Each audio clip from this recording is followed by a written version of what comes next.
Choosing the best fit university as a candidate for admission in US universities is extremely important. There are literally hundreds, if not thousands, of universities in US. Any unthoughtful wrong choice of universities can really lead to very unpleasant, unsavory results in the end. If you choose a university that is really very high ranked and top university in US and does not fit in your profile, you will face admission rejection. On the other hand, if you choose a university that is really low ranked and you think it's a safe university but it is very low rank, you might face visa rejection.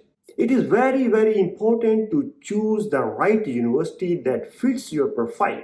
There has to be a balance between your credentials, your profile, and the choice of a university that you shortlist for yourself. Since each student is different, the list of best fit universities for each and every student is also different. In this video, I'll talk about how to choose the best fit universities for yourself. Interested? Stay with the video.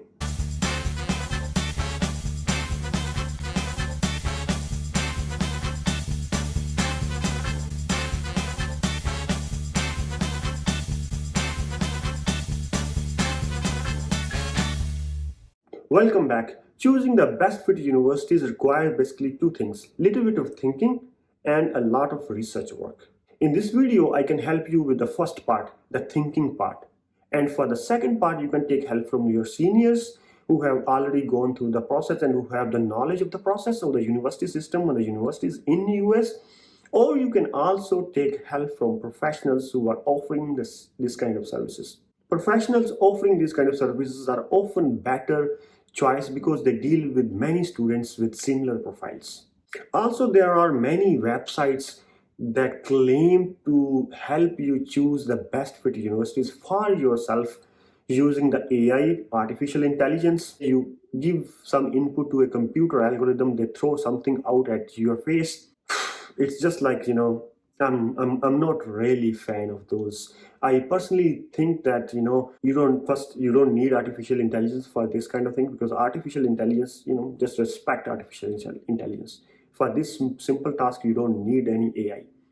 And number two, those algorithms are so poorly constructed that you feed based on the half information that you put into them. They're going to throw something at your face, and those universities that they give you as an output is really not the best fit universities for yourself. To me, it's really gigo.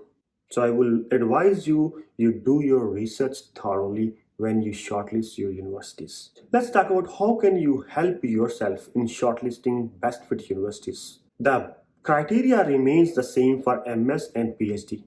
So this video will cover all MS and PhD applicants. There are few minor extra steps that a student should keep in mind if he is shortlisting for PhD programs. I'll make a separate video on that, but even if you follow all the instructions given in this video, you will be in a very good shape. Up until now, the GRE test score used to be a major deciding component in shortlisting universities, but not anymore. With more and more universities waiving the GRE requirement, or at least making it optional, it has lost its importance in shortlisting universities. So it is not the major component or deciding factor in shortlisting universities for candidates. Now the question is, for the universities who have already waived the GRE or at least made it optional, what is the shortlisting criteria for those universities? Well, you already know I talked many times on this channel that what are the other deciding factors. There is your GPA, your TOEFL score, there is your LORs, SOPs, your credentials, your internship, your job experience. Well, all those factors now come into the picture, into the equation in shortlisting universities. They have become now very important. So let's talk about the step number one, GRE score. For all those universities who have already waived the GRE, you have to throw this GRE score out of the window. This is not important in shortlisting universities, those universities. So just throw it out of the window. But for the universities that are still accepting the GRE score, Try to find their average GRE score of the admitted student from the last batch. Many universities mention that in their website. So go through their website, their school website, and try to find that information and compare your average score or your projected GRE score against that average admitted student's GRE score from the last year. And you can see where you land. And remember in your mind that that score that is listed on the website is the average GRE score. It's not the cutoff GRE score. So even if your projected score or your actual score is slightly below than the average score listed on the website, it is still achievable university. If your score is below than the average score, put that university into ambitious category. If your score is very close to that average score, put that university into moderate or achievable category. But if your score is above that average score, put that university into safer category. The idea here is to categorize that universities into 3 different categories based on your score and its comparison to average GRE score of the admitted students from the last year. Safe universities, moderate universities, and ambitious universities. That is the first step in shortlisting universities that are still accepting the GRE score. Oh, I forgot to ask you to subscribe to my channel. I make many informative videos related to study abroad. Please check out my previous videos and please subscribe to this channel. Thank you. Step number 2. Once you have all the list of safe, moderate, and ambitious universities ready based on your GRE score, compare that list of universities against your TOEFL score, because all the universities also have a TOEFL requirement. Generally, if your TOEFL score is more than 100, you don't need to go through this process. But if your TOEFL score is less than 100, you need to compare their TOEFL requirement against your TOEFL score. If you are good in English and your TOEFL score is low than what university is asking, then you might need to improve your TOEFL score. Otherwise, if you feel that you cannot improve your TOEFL score, you should screen out your university that are asking TOEFL score that is more than what you have. Or there is another option, you can really go for other tests. For example, IELTS is one of the tests which is really simpler and easier than TOEFL. You can go write the IELTS and try to hit the bar. But if your English is good but your score is low, you can really improve TOEFL score. All the universities generally have the TOEFL cutoff, and that's a hard cutoff. You have to score more than the university TOEFL cutoff. So make sure you check your TOEFL score requirement for that list of universities that you have shortlisted. Now let's talk about the universities that are not accepting the GRE score.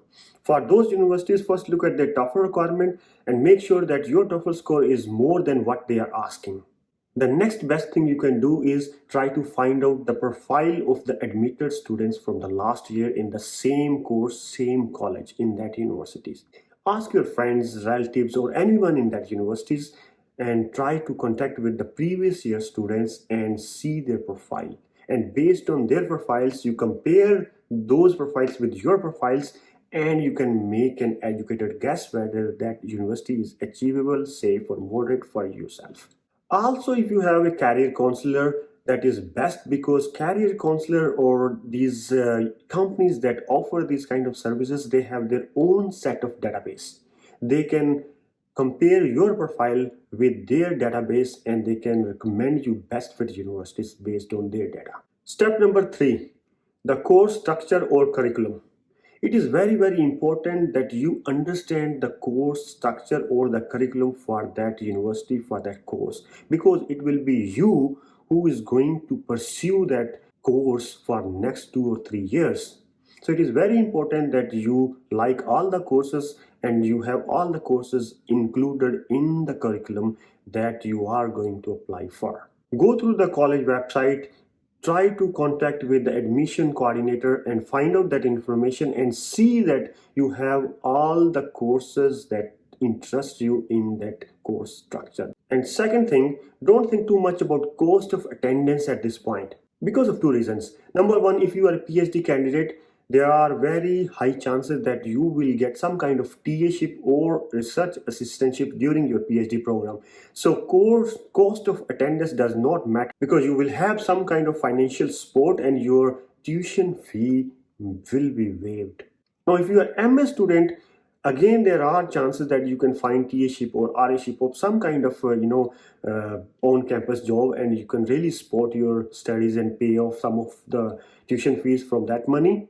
Or you can also apply for scholarships, and there are other ways to fund your studies. I have already made a video on that. Please do watch that videos. At this moment, securing an admission is more important than thinking about cost of attendance. And the second point is, once you have multiple admit from multiple universities, you can pick a university that is cheaper and economical. At that time, you can think about cost of attendance. But at this time, when you are shortlisting the universities, cost of attendance is really not important at this time. Many students do that. They look at the cost, and then if the university cost is high, they don't apply to that university. But that is not the way it should be, because as I said, there are chances that you can get some kind of TA-ship, RA-ship, and then your cost of attendance will be really, really low. Now, step number 4 is location. If you have a very good GRE score, 320 plus, and you have 100 plus TOEFL score, you have an IIT tag or a very good university tag, you are a gold medalist, or you have perfect GPA or near perfect GPA, then you can be choosy about the location at this time when you are selecting the universities. But if you don't have all those credentials, then I think being choosy at this point about the location is not a wise decision. So don't put location in your equation when it comes to shortlisting universities if you have the average profile. The next step, or the step number 5, is ranking of the universities. Now, the ranking of universities matters if you are deciding a university that comes into top 10 universities versus a university that is a rank 100. Then it does matter. No, but if you are deciding between universities that have rank 95 versus 85, rank does not matter. These universities will have similar reputation, similar faculty, similar facilities, almost very similar. So it does not matter there. But yes, if you are deciding between a rank 10 versus a rank 100, that makes a big difference. Believe me, according to my experience, you will never encounter this situation where you have to choose between a rank 10 university versus a rank 100 university, because your profile, if your profile is best suited for the top universities, then you will be playing around rank 1 to 10 or 1 to 20. But if your profile is not suited for those universities, then you will be playing with universities with the rank of 50 to 100. So you will not encounter that kind of situation. So it's really not important to think about it at this point.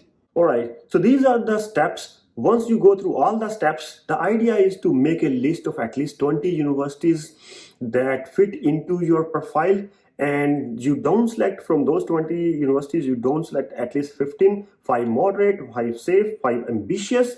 And generally students apply 3 to 4 moderate universities, 3 to 4 ambitious universities, and 3 to 4 very safe universities. So you can decide on that which universities and how many universities you are going to apply, and that will be really your personal decision based on your pocket or the money you are planning to spend. But that's the overall criteria. Also, it is very important the time when you apply for those universities. Please do watch my previous video where I have given a timeline that you should follow, because that will increase your chances to get into a best university based on your profile. So video is in the description. Do watch that video. And that's all for today. Let me know how do you like the video. If you like the video, give it a thumbs up and stay tuned with my channel. I'll see you in the next video. Thank you.